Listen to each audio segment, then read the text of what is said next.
بسم الله الرحمن الرحيم نحمده ونصلي على رسوله الكريم أما بعد. Yesterday we started Surah Al-An'am, but just we read a couple of pages, and we wanted to mention what was the condition when Surah Al-An'am was revealed. First of all, Surah Al-An'am was revealed in Mecca, and it was revealed in one shot. It was not revealed in portions, and it was accompanied by 70,000 angels.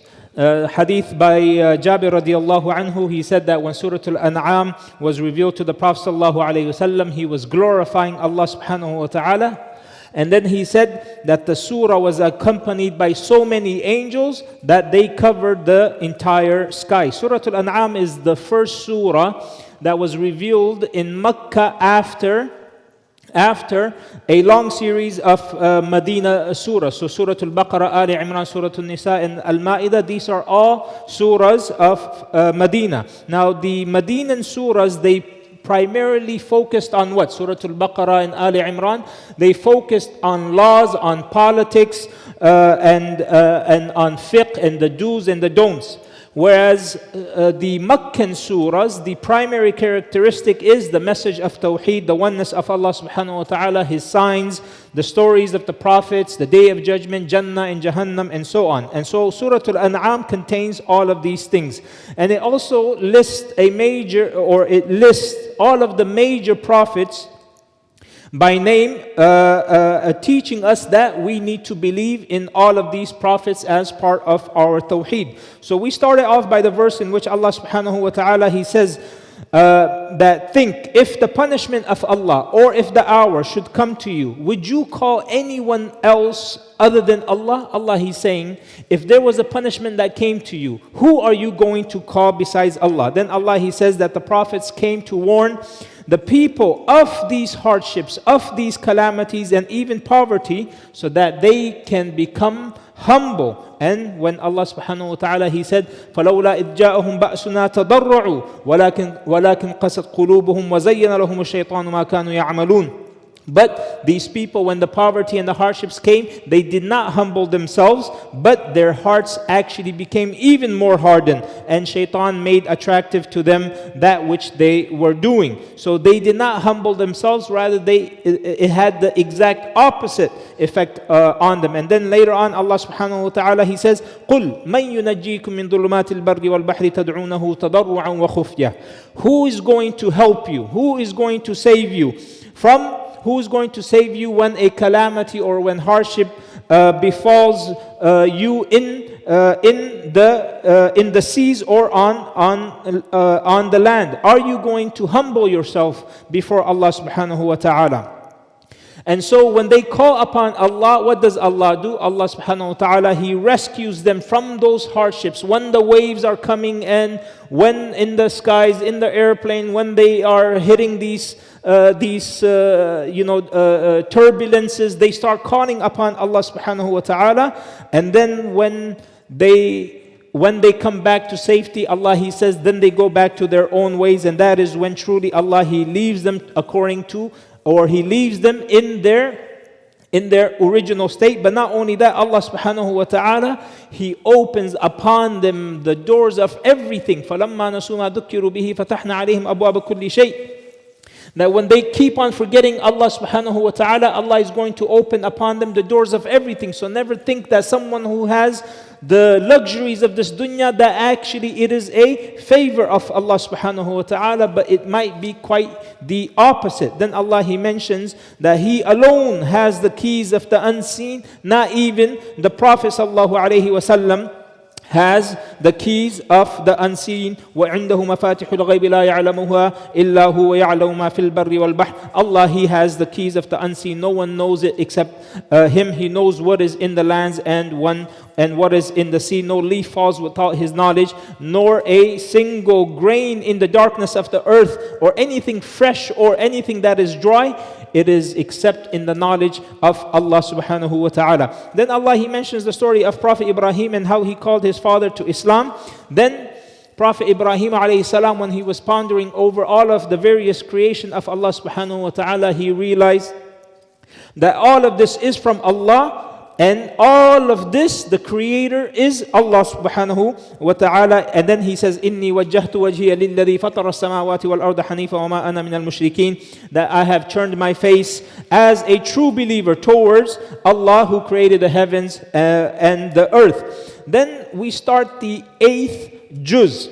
And it starts off by stating that some people will not believe despite them reflecting over all of the creation of Allah subhanahu wa ta'ala. Despite them even seeing all of the signs, there are some people who still will not believe. And therefore this tells us that guidance is not in our hands, brothers. Guidance is in the hands of Allah subhanahu wa ta'ala. And therefore when we are giving da'wah, we should not be compromising in our religion. We should not be compromising in our da'wah efforts. Allah, He says, وَلَوْ أَنَّنَا نَزَّلْنَا إِلَيْهِمُ الْمَلَائِكَةَ وَكَلَّمَهُمُ الْمَوْتَى وَحَشَرْنَا عَلَيْهِمْ كُلَّ شَيْءٍ قُبُلًا مَا كَانُوا لِيُؤْمِنُوا إِلَّا أَنْ يَشَاءَ اللَّهُ وَلَكِنَّ أَكْثَرَهُمْ يَجْهَلُونَ. That even if they were to see the angels coming down with revelation, even if a dead person was to come alive and talk to them and say, believe, they said, Allah, He says that these people, they're not going to believe, and they're going to make up all kinds of excuses that they have been bewitched. And then we are reminded that the truth,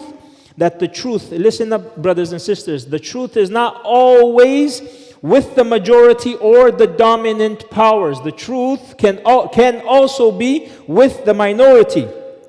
Why? Because truth has its own condition, and the condition, one of those conditions is not that whether it's in the majority or in the minority. Allah, He says, وَإِن تُطِعْ أَكْثَرَ مَنْ فِي الْأَرْضِ يُضِلُّكَ عَنْ سَبِيلِ اللَّهِ. That if you were to obey most of the people on earth, they are going to misguide you. So this tells us that the people of haqq, they are not necessarily, it can be, but not necessarily they are the majority.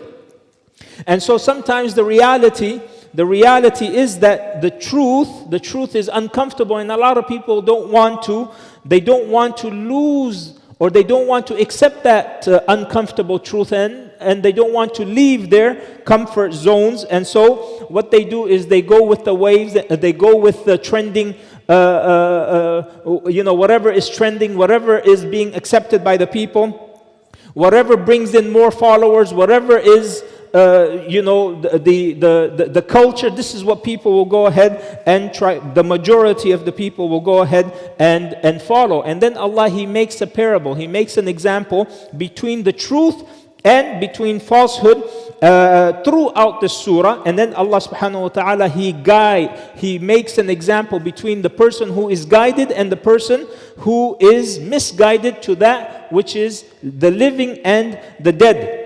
So Allah, He says, وَمَنْ كَانَ مَيْتًا فَأَحْيَيْنَاهُ وَجَعَلْنَا لَهُ نُورًا يَمْشِي بِهِ فِي النَّاسِ كَمَنْ مَثَلُهُ فِي الظُّلُمَاتِ لَيْسَ بِخَارِجٍ مِّنْهَا. Allah, He's saying, is a dead person who is brought back to life by us and given light with which to walk amongst the people. Is he someone the same? Is he someone comparable to someone who is trapped in deep darkness, who cannot escape? Allah, He's giving this example and this parable. And what this verse is actually teaching us, my brothers and sisters, is that look at how Islam brings light to the hearts of people and can even actually soften their hearts, even if they were the biggest enemy. Even if they were the people who were the biggest mushrik, Islam brings such light to the hearts of people that once they get that light, they have all the light, the light of Allah subhanahu wa ta'ala to see the truth. And one of the biggest examples that we have in the history of Islam is Umar radiallahu anhu. Umar radiallahu anhu, he was about to kill the Prophet sallallahu alayhi wasallam. Umar radiallahu anhu was one of the staunchest person opposing the Muslims and Islam and the Prophet sallallahu alayhi wasallam. But look at how Allah subhanahu wa ta'ala, He put that light of Islam into his heart, and he became now a beacon of light. And this is a hope, and this is an example, especially for our revert brothers and sisters. Don't ever lose that hope, that just because you may have entered Islam later than everyone else, that you are behind everyone else. Never ever think this, because Umar radiallahu anhu became a Muslim 6 years after the prophethood, but yet he surpassed everyone except Abu Bakr radiallahu anhu. Okay? And even in our time, in our masjid, in our community, we also have certain examples like that. For example, we have a sister, her name is Ustada Maryam, for example. Yeah, she knows she has memorized the Quran with all the different 10 qira'at. What does that tell? Who from amongst us has memorized the Quran with the 10 different recitation? People who know the Arabic language, people who have been born into a Muslim family. Yet a Reaver sister who was, I think, from a Hindu background. And now she comes into the religion. This should be what? Not only for us who were born into the religion or born into a Muslim family, but also gives hope to those who just reverted. That if you try hard, Allah subhanahu wa ta'ala can make you surpass everyone if you are sincere and you put your tawakkul in Allah subhanahu wa ta'ala. And that's why Allah, He says, فَمَنْ يُرِدِ اللَّهُ أَنْ يَهْدِيَهُ يَشْرَحْ صَدْرَهُ لِلْإِسْلَامِ. Whoever wants guidance, Allah is going to give it to him. Do you think that if you want guidance, Allah is not going to give it to you? The problem is we really don't want guidance. The problem is we really don't want that guidance from Allah subhanahu wa ta'ala in order for us to be saved from the hellfire and gain His mercy. And then concluding the surah, concluding the section on guidance, Allah subhanahu wa ta'ala, He tells us He is not in need of any one of us. And in the last rak'ah, He said, وَرَبُّكَ الْغَنِيُّ ذُو الرَّحْمَةِ. Allah subhanahu wa ta'ala, He is self-sufficient and full of mercy. He doesn't need our salah. He doesn't need our taraweeh. He doesn't need our fasting. Who needs it? We need it. That's why when we are praying taraweeh, we should go ahead and enjoy it. In our sajda, we should be crying to Allah, making dua to Allah subhanahu wa ta'ala, because that is the closest position that we are in with Allah subhanahu wa ta'ala. And then Allah, He ends Surah Al-An'am with a reminder that if you are going to be a Muslim, then make sure you submit entirely. It is not only enough to recognize the tawheed, the oneness of Allah subhanahu wa ta'ala. It's not only enough that we say, Ashhadu an la ilaha illallah, Ashhadu anna Muhammad Rasulullah, but we need to and we must fulfill the purpose of our life, and we must submit entirely the way Prophet Ibrahim alayhi salam and our Prophet sallallahu alayhi wasallam submitted completely. Like Allah subhanahu wa ta'ala, He says about them, قُلْ إِنَّنِي هَدَانِي رَبِّي إِلَى صِرَاطٍ مُسْتَقِيمٍ. Say, my Lord has guided me to a straight path, an upright religion, the faith, the religion of Ibrahim, a man of pure faith. He was not from amongst the polytheists. قُلْ إِنَّ صَلَاتِي وَنُسُكِي وَمَحْيَايَ وَمَمَاتِي لِلَّهِ رَبِّ الْعَالَمِينَ. That verily my prayer, my sacrifice, my life and my death is all for Allah, Rabbul Alameen. And then Allah, He says, لَا شَرِيكَ لَهُ وَبِذَلِكَ أُمِرْتُ أَنَا وَالْمُسْلِمِينَ. That He has no partners, and this is what I am commanded, and I am the first to devote myself to Him.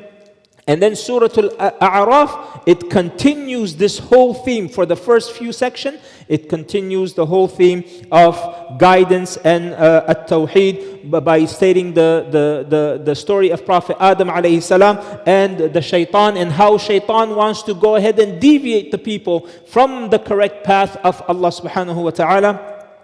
We ask Allah subhanahu wa ta'ala to guide us onto the straight path. May Allah subhanahu wa ta'ala accept from us all of our good deeds. May Allah subhanahu wa ta'ala forgive us for all of our major and minor sins. We ask Allah subhanahu wa ta'ala to keep our heart firm upon His religion. Subhanakallahumma wa bihamdika ashhadu an la ilaha illa anta astaghfiruka wa atubu ilayk.